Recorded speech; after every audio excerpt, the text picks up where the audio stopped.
For over 30 million years after the demise of the dinosaurs, a group of terrifying terrestrial crocodiles known as the cebacids ruled the Earth. From the small Ogasuchus to the monstrous Barinasuchus, these reptilian apex predators dominated their ecosystems until their puzzling extinction paved the way for the age of mammals.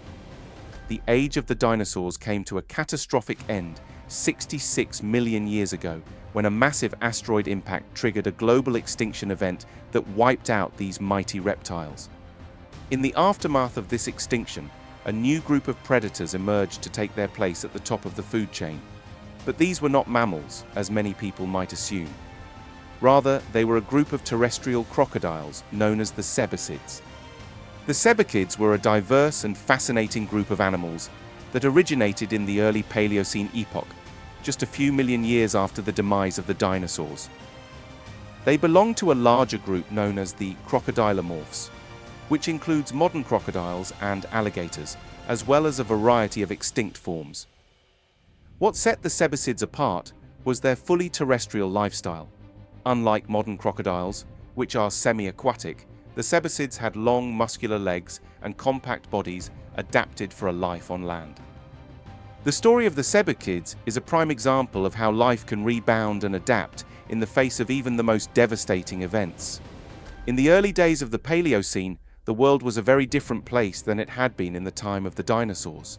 The climate was warmer, the continents were in different positions, and the ecosystems were in a state of flux as new groups of animals and plants evolved to fill the ecological niches left vacant by the extinct dinosaurs.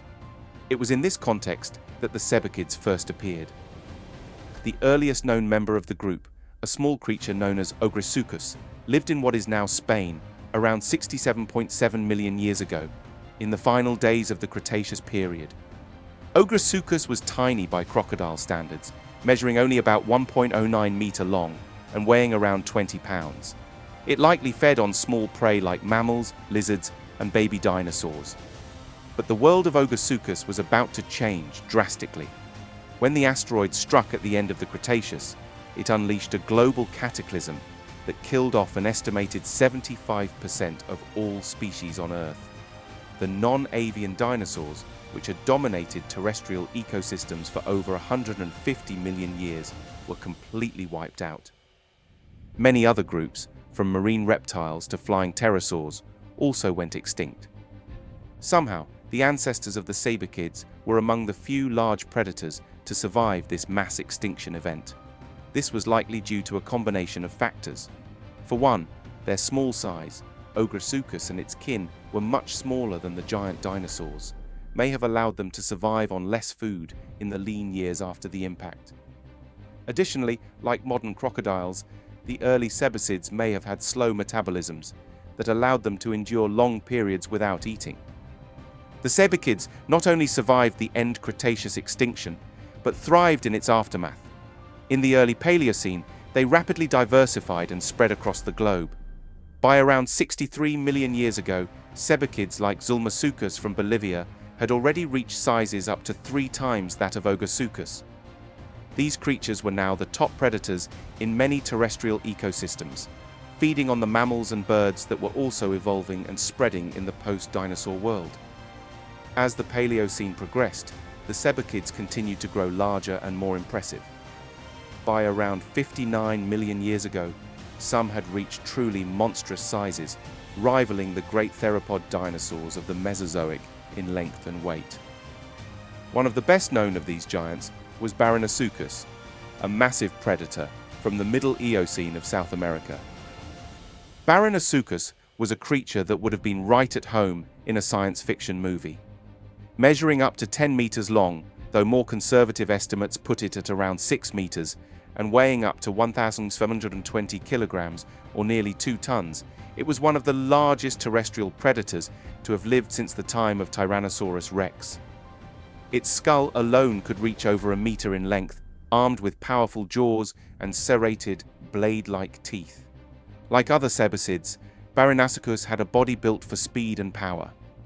Its legs were long and straight, more like those of a predatory dinosaur than a modern crocodile, and its osteoderms, bony scutes, were much lighter than those of its aquatic relatives. This allowed it to be a fast and agile hunter, chasing down prey across the landscapes of Eocene South America. In the lush forests and grasslands of Middle Eocene Patagonia, Barinasuchus and its kin competed with a variety of other formidable predators, including giant flightless birds, marsupial carnivores, and fellow crocodilomorphs. But the Sebasids were likely the apex predators, capable of taking down the largest mammals of their time. Among these mammals were a variety of ungulates or hoofed herbivores, which had evolved to fill the niches once occupied by the dinosaurs. Some, like the rhinoceros-sized Astropotha parastrapitherium, were so large that even Barinasuchus would have had trouble bringing them down. But others, like the sheep-sized notungulate Tomashux would have been well within the giant Crocs' capabilities. The dominance of the Sebasids in South America had a profound impact on the evolution of mammals on that continent. With giant crocodiles occupying the apex predator niche, mammals were unable to evolve into similar roles for tens of millions of years.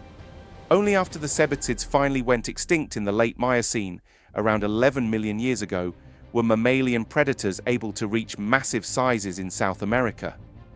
But the reign of the Sebasids was not limited to South America.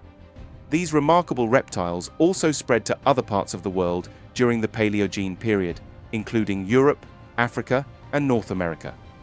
In Europe, they were represented by giants like Iberosaucus and Bergisuchus, which rivaled Barinasuchus in size and ferocity. One of the most impressive of the European Sebasids was Dinosaurs, a massive predator from the Middle Eocene of France and neighboring countries. Measuring up to 5.3 meters long and weighing over a ton, Dinosaurs had a particularly robust skull, with teeth even more powerful than those of Barinasuchus. It likely preyed on the largest mammals of its ecosystem, including primitive horses, rhinoceroses, and the hippopotamus-like Anthracotheriidae. Despite their success, the Sebasids were not invincible. They faced competition from a variety of other predators, including fellow crocodilomorphs, terrestrial birds, and even early carnivorans like the bear dog Synodictis, and like all species, they were vulnerable to changes in their environment. The beginning of the end for the Sebasids came in the late Eocene, around 37 million years ago.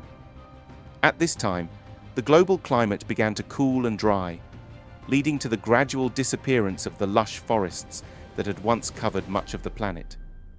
In Europe, this change seems to have hit the Sebasids particularly hard, as they started to decline and eventually disappeared entirely.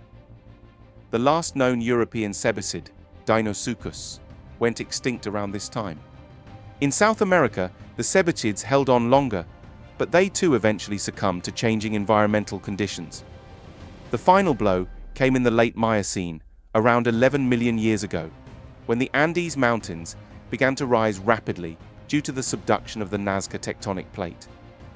This had a profound impact on the climate and ecosystems of South America, leading to the spread of grasslands and the extinction of many forest-adapted species. Among these species were the last of the Sebasids, including giants like Barinasuchus and smaller forms like Langstonia. These animals, which had once been the terror of the Cenozoic, simply could not adapt to the new, drier conditions.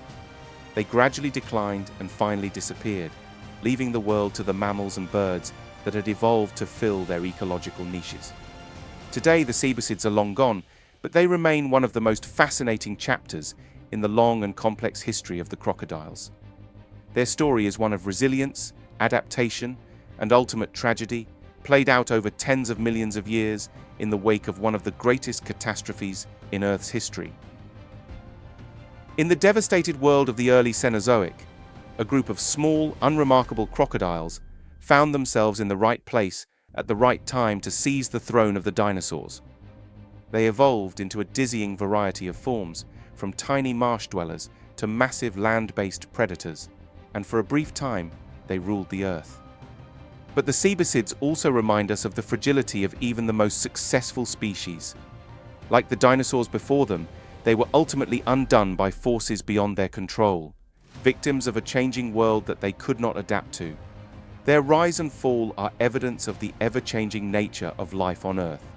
Though they are now only known from fossils and scientific reconstructions, the Cebicids continue to capture our imaginations.